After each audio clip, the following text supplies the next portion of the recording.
സ്വന്തമായി സിനിമ നിർമ്മിച്ചും സംവിധാനം ചെയ്തും നായകനായിട്ടുമൊക്കെ അഭിനയിച്ച് ശ്രദ്ധേയനായ താരമാണ് സന്തോഷ് പണ്ഡിറ്റ്. തുടക്കത്തിൽ പലരും സന്തോഷിനെ പരിഹസിക്കുകയും കളിയാക്കുകയും ചെയ്തിരുന്നു.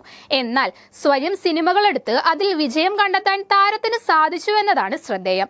ഇപ്പോൾ സന്തോഷ് പണ്ഡിറ്റിനെ അംഗീകരിക്കുന്നവർ നിരവധിയാണ്. ഹേമ കമ്മിറ്റി റിപ്പോർട്ട് പുറത്തുവന്നതിന് പിന്നാലെ ഉണ്ടായ പ്രതിസന്ധികളിൽ പ്രതികരിച്ചിരിക്കുകയാണ് നടനും സംവിധായകനുമായ സന്തോഷ് പണ്ഡിറ്റ്. ഹേമ കമ്മിറ്റി റിപ്പോർട്ട് പുറത്തുവന്നതിന് പിന്നാലെ മലയാളികൾ കഥയറിയാതെ ആട്ടം കാണുകയാണെന്നും സ്ത്രീകളുടെ നന്മയെ കരുതിയല്ല ഈ വിഷയം ഏറ്റുപിടിക്കുന്നതെന്നും സന്തോഷ് പണ്ഡിറ്റ് ഒരു ഓൺലൈൻ ചാനലിന് നൽകിയ അഭിമുഖത്തിൽ പറയുന്നു. മലയാള സിനിമയിൽ 3 തരം മാഫിയകളുണ്ടെന്നും അവർ തമ്മിലുള്ള യുദ്ധമാണ് ഇപ്പോൾ നടന്നുകൊണ്ടിരിക്കുന്നതെന്നും താരം പറയുന്നു. ഹേമ കമ്മിറ്റി റിപ്പോർട്ട് പുറത്തുവന്നതിന് ശേഷമുള്ള ചർച്ചകളൊക്കെ കാണുമ്പോൾ എനിക്ക് മനസ്സിലാകുന്നത് മലയാളികൾ കഥയറിയാതെ ആട്ടം കാണുകയാണെന്നാണ്. ചുരുക്കി പറഞ്ഞാൽ പെട്ടെന്നൊരു ദിവസം നടി ആക്രമിക്കപ്പെടുന്നു. അതിന്റെ പിന്നിൽ പ്രമുഖ നടന്മാരുണ്ടെന്ന് പറയുന്നു. അതിനുശേഷം ഒരു സംഘടന രൂപീകരിക്കുന്നു. അവർ സർക്കാരിനെ സമീപിക്കുന്നു. സർക്കാർ ഒരു കമ്മീഷനെ വെക്കുന്നു. ഇതൊക്കെയാണ് നമ്മൾ പുറത്തുനിന്ന് കാണുന്നത്. ഈ കമ്മീഷൻ റിപ്പോർട്ട് 4.5 വർഷത്തിന് ശേഷം പുറത്തുവിട്ടപ്പോൾ ചില പ്രമുഖ നടന്മാരുടെയും സംവിധായകരുടെയും പേരുകൾ ഒഴിവാക്കിയെന്ന് പറയുന്നു. പിന്നാലെയാണ് നടീനടന്മാരുടെ പേരുകൾ ഒഴിവാക്കിയെന്ന് പറയുന്നു. ഇതിന് പിന്നാലെ ചില നടിമാർ ആരോപണങ്ങളുമായി രംഗത്തെത്തുന്നു.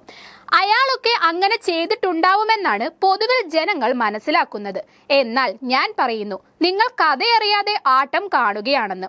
3 തരം മാഫിയകളാണ് മലയാള സിനിമയിലുള്ളത്. പെട്ടെന്നൊരു നടിയെ പീഡിപ്പിച്ചതല്ല. എന്തിന് ഇങ്ങനെ ചെയ്തു എന്നൊരു ചോദ്യമുണ്ടല്ലോ. അതറിയാൻ പിന്നിലേക്ക് പോണം. തിരുവനന്തപുരം, എറണാകുളം, മട്ടാഞ്ചേരി. ഇതിൽ മട്ടാഞ്ചേരി 2014 ഏറ്റവും ഒടുവിലായി രൂപീകൃതമായ മാഫിയകളിൽ ഒന്നാണ്. ഇതിൽ പ്രധാനപ്പെട്ട നടന്മാർ തമ്മിലുള്ള യുദ്ധം നേരത്തെ തന്നെയുണ്ട്.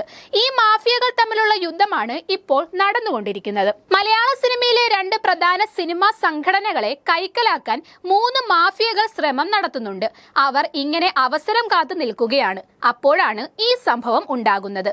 ഞാനൊരു മുഖ്യമന്ത്രി ആയിരുന്നുവെങ്കിൽ ഈ റിപ്പോർട്ട് പൂർണ്ണമായും പുറത്തുവിട്ടേനെ. ഇപ്പോൾ നടക്കുന്നത് ആണുങ്ങൾ തമ്മിലുള്ള പോരാട്ടമാണ്. പുറത്തുനിന്ന് നോക്കുമ്പോൾ ഇത് സ്ത്രീകളുടെ പോരാട്ടമാണെന്നേ തോന്നുകയാണ്. നടി രാധിക ഉന്നയിച്ച ഒളിക്യാമറ വിഷയത്തിൽ സീരിയസ് ആയി നടപടിയെടുക്കണം. സ്ത്രീകൾ എവിടെ പോയി വസ്ത്രം മാറും? അവർ പറഞ്ഞത് ശരിയാണെങ്കിൽ അതിൽ തീരുമാനമെടുക്കണം. സൂപ്പർ താരങ്ങൾ എന്ത് ചെയ്തെന്ന് ചോദിക്കുന്നവരോട് 1 വർഷം മലയാളത്തിൽ 300 സിനിമകൾ ഇറങ്ങുന്നുണ്ട്. ഈ സിനിമയിൽ എന്തൊക്കെ നടക്കുന്നു എന്നത് ഇവരോട് ചോദിച്ചിട്ടാണോ? അവർ നിർമ്മിച്ചതോ അഭിനയിച്ചതോ ആയ സിനിമകളെ കുറിച്ച് ചോദിക്കാം. മൊത്തം മലയാള സിനിമയെ കുറിച്ച് അവർക്ക് പറയാൻ സാധിക്കുമോ? മോഹൻലാൽ എന്ന നടനെ നേരിട്ട് ആക്രമിക്കുകയാണ്. മോഹൻലാൽ എന്ന നടന്റെ ഇമേജ് തകർക്കുകയാണ്. തുടക്കം മുതൽ ഈ നടനെതിരെയാണ് കൂരമ്പുകൾ കൂടുതൽ വന്നത്. ഒരു ബന്ധവുമില്ലാത്ത കേസിൽ പോലും അദ്ദേഹത്തിന്റെ ചിത്രമാണ് ഉപയോഗിക്കുന്നത്. എന്താവശ്യത്തിനു വേണ്ടിയാണ്? ഇന്ന് വരെ മോഹൻലാൽ എന്ന നടനെതിരെ ഒരു പെൺകുട്ടിയും നേരിട്ട് വന്നിട്ടില്ല. പക്ഷേ ഓൺലൈൻ ചാനലൊക്കെ അദ്ദേഹത്തിന്റെ ഫോട്ടോ വെച്ചു. എന്തിനാണ് ആ മനുഷ്യന്റെ ഫോട്ടോ വെക്കുന്നത് എന്നും സന്തോഷ് പണ്ഡിറ്റ് പറയുന്നു.